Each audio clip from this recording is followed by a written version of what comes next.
Cinematic Shuffle has shuffled once again, completely randomizing the next film that I'm going to be reviewing today. So if you saw my last Cinematic Shuffle review, you would have saw my reveal of today's review, which is Hairspray.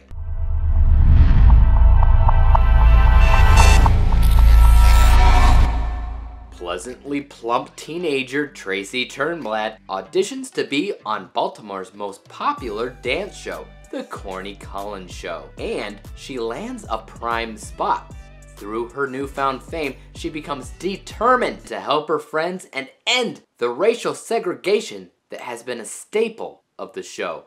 As I said before, I'm still kind of sick. I'm still having problems talking, coughing, whatever. So forgive my inability to speak properly. But as I've said before, stick around to the end of the review where I'm going to be revealing what the Cinematic Shuffle has decided I review next. You don't want to miss that, so stick around. Now on to my review of Hairspray.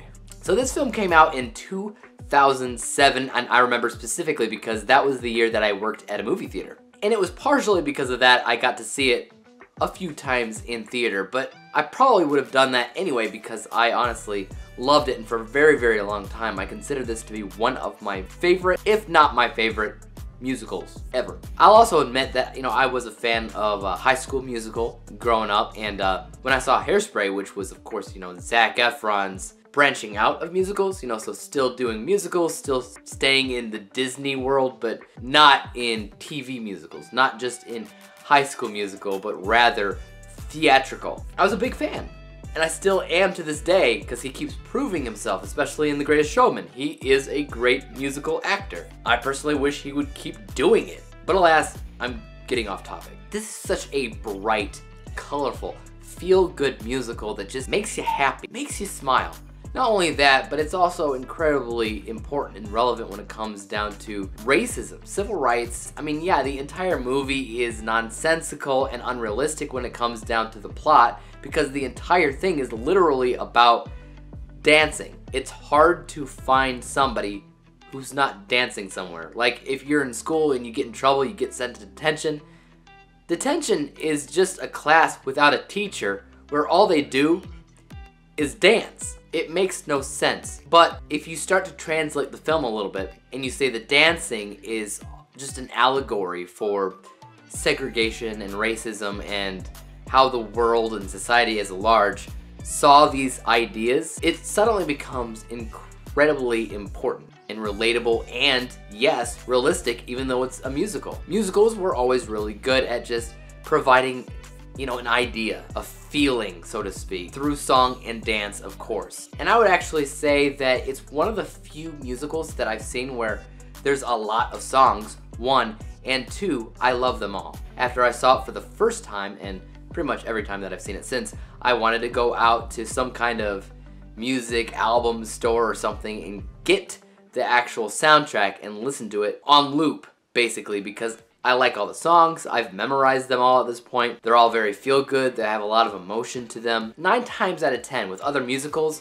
there'll be like 2, 3, maybe 4 songs that I'll be really into, and then just a bunch of songs that I couldn't care less about. This is not like that. This is like, I love every single song, and it's very upbeat. It really makes you smile. Part of that is just the kookiness of the film. Just look at John Travolta playing the mother in the film. Is there a real reason that he had to do that? No, not really. I mean, other than traditionally with the Broadway play, that's what they've done. They've had a man play the mom. They play it for comedic sake, and they also play it for the idea that people aren't always going to fit into your little niche. They aren't always going to fit into what society wants to see from them. It's a little bit over the top, obviously, a little sarcastic, but it's also kind of tongue-in-cheek. It knows exactly what it is. If you take it too literal, you're going to hate this movie. Regardless on if you like the music or not, you're just gonna hate the movie because a lot of it doesn't make a lot of logical sense because it really is filled to the brim with sarcasm, over-the-top stuff, just goofiness. But I don't know, for me, it's feel good because the message was strong, what it was trying to do was strong. The performances weren't bad, they weren't amazing, obviously. It was just like kind of goofy.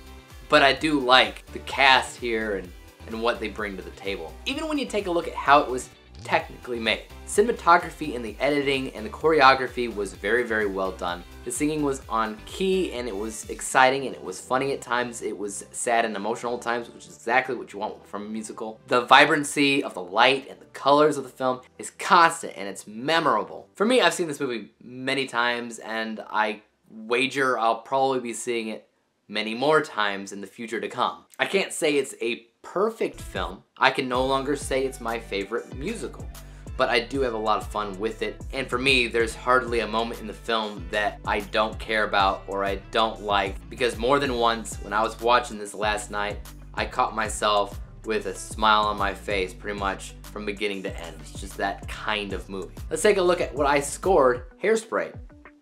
An A letter grade, final overall score of 95%, 95 out of 100 possible stars. You can see from my unbiased and biased score that a majority of that high score comes from my biased score, or just how I personally felt about it, but even the technical score is pretty high as well. Because like I said, it was made well. Is it corny? Of course it's corny. I mean, one of the main characters in the film's name is Corny Collins. So don't you think that's kind of the point? It's self-aware. It knows exactly what it is and what it's trying to do, and it revels in it and it succeeds. If you haven't seen it, I definitely recommend it if you're a fan of musicals. If you're not a fan of musicals, you won't like it whatsoever unless you're the kind of person that doesn't like musicals but doesn't mind songs in general, even if they do come from musicals, because that's the kind of movie this is. I mean, it feels perfect, at least for me. Now, as promised, let's take a look at what I'm going to be reviewing next time for the Cinematic Shuffle. I haven't seen it yet. I'm about to check it out right now.